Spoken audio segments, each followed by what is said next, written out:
Day 6 on the Palmetto Trail. I'm doing the Poinsett Passage today, and it starts from Orchard Lake Campground, although, as you can see, I am doing a road walk now, so you could technically start it on this road, whatever it's called, but it's by the Orchard Lake Campground, obviously. Okay, I see my turn signal to get back into the woods.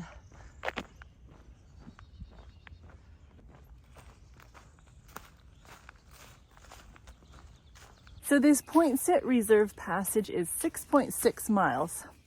So that's gonna be an easy day, but I'll probably go on. We'll see.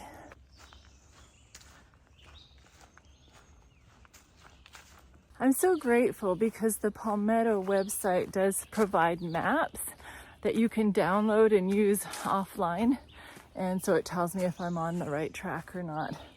And they've been proven to be pretty helpful in navigating. I don't think a person could do it without them. Oh dear. This trail hasn't been cleared in a while. There's no way. So I have to go tromping through the woods. Yeah, I've done worse bushwhacking and not a tick on me, so it went pretty good.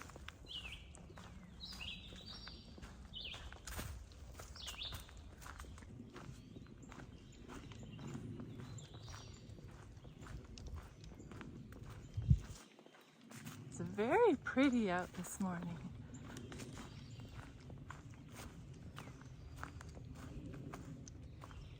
At least this is passable here.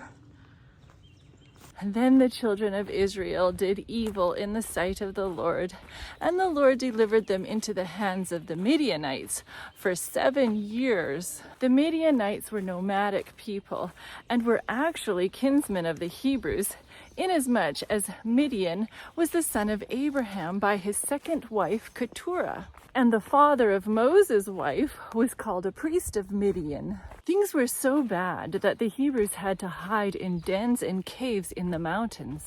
Inasmuch as the Midianites were nomadic tribes, they did not conquer the land and settle down permanently. They preferred that the settled peoples do the work of sowing. Then, in a sweep of raids, they would confiscate all the crops and drive off all the animals that they could find. The Bible says they were as numerous as locusts, and both they and their camels were without number.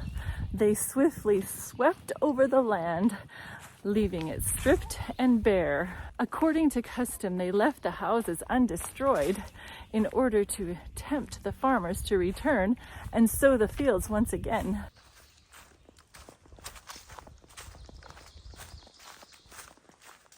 After losing their harvest for 7 successive years, the Israelites were on the verge of starvation. And so, in this desperate plight, they finally remembered God's help in decades past. And so they now called on Him for assistance. Although they grievously neglected God and refused to call upon Him until driven to do so by extremity, God still heard their cries. This shows how ready God is to forgive and how inclined He is to hear prayer. I must say they do get some wind around here.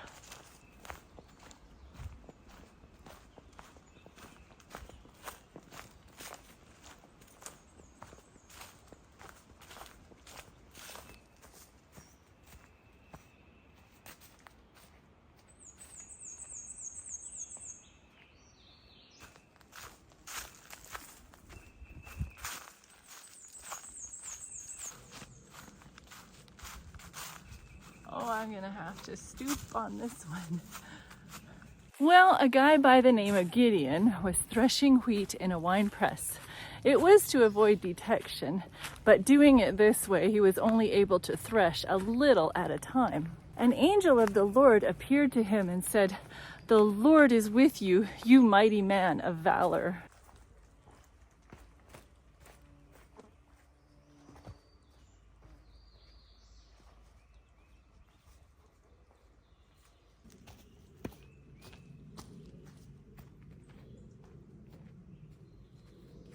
Sorry, webmaster, but you have got to go.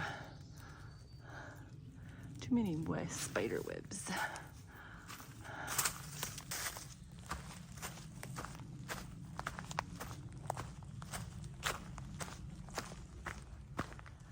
It is worthy to note that when God appears to men to call them to a task or to give them a message from heaven, it is generally to those who are busy, such as the apostles at fishing or the shepherds tending their flocks. God cannot use lazy men in his cause.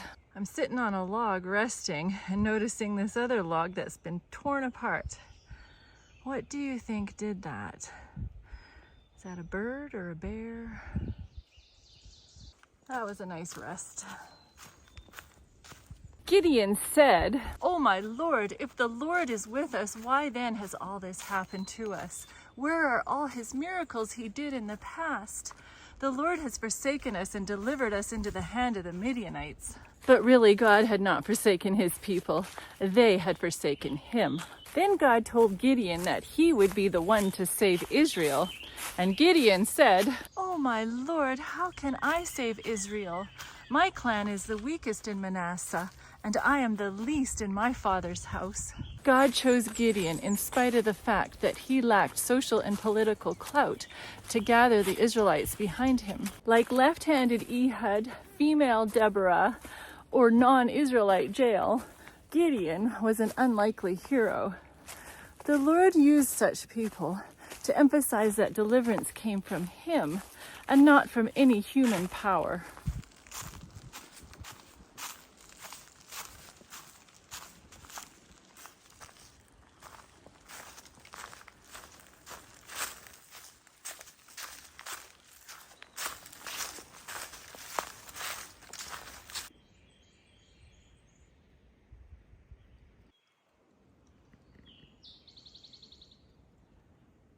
Then Gideon brought an offering to see what the angel would do with it. And sure enough, he consumed it with fire as God would and disappeared, rather than eating it. Then Gideon knew he had been talking with God and was afraid he would die. But God reassured him, "You won't die." This has been kind of a fun obstacle course today.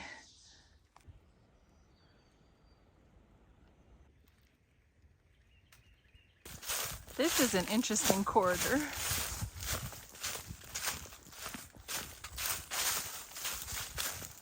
That literally looks like a pile of gold. I wish. And this looks like a sparkly pile of silver. Am I hallucinating? Oh, I got a road walk now. Oh, now I've got sun exposure on this road. But that mountain passage, that was pretty steep and strenuous. So this is nicer walking, but hotter. I didn't film it because who wants to film a road walk?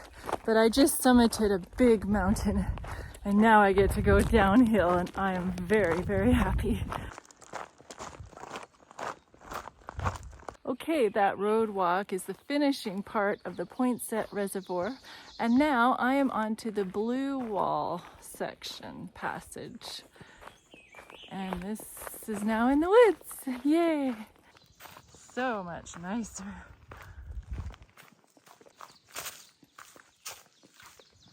Lots of obstacles around here though.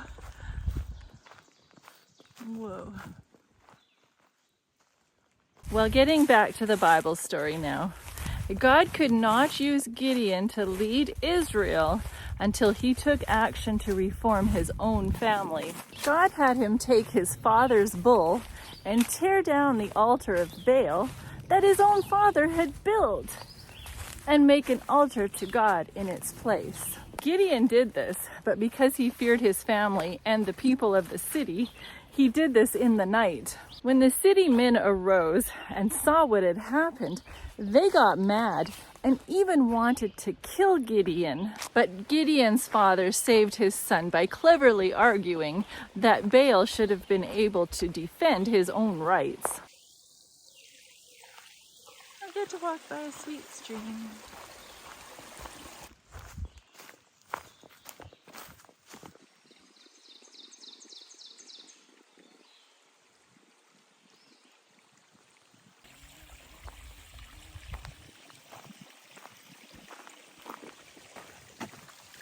The city men came to realize that Gideon was justified with what he had done, and he became accepted as their leader.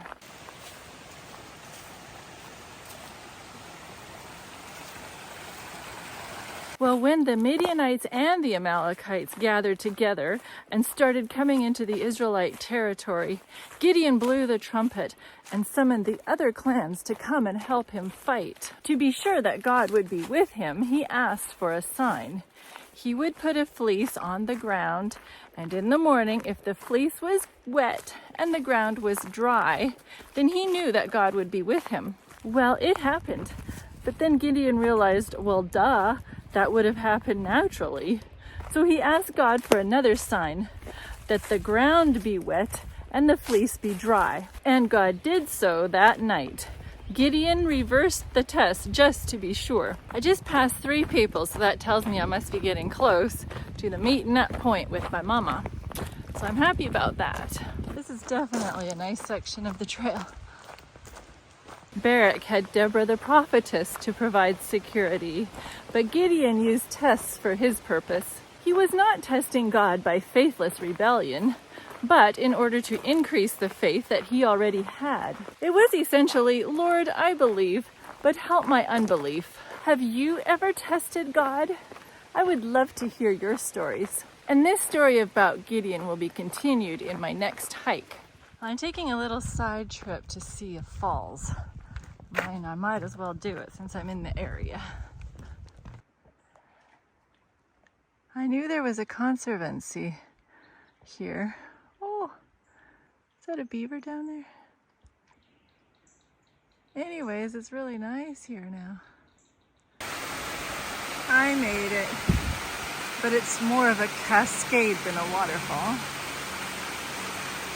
Very nice. That's a very pretty picture. Oh, my mom, she came to save me, show me the way back to the parking lot. So yeah, we're at the Blue Wall Preserve. My dear mother took my pack for me. And my phone says I've done 11 miles so far. Well, I'm revived after eating, so I'm gonna tackle a few more miles on this road walk. Hope I'm going in the right direction. This was the only map that I wasn't able to download, and oh, I am going in the right direction. Yay. What a special community this is. Oh, I am envious of that person swimming out there. Oh, I would love to live by a lake. My mom stopped to pick me up, but I'm still gonna go. Feeling good.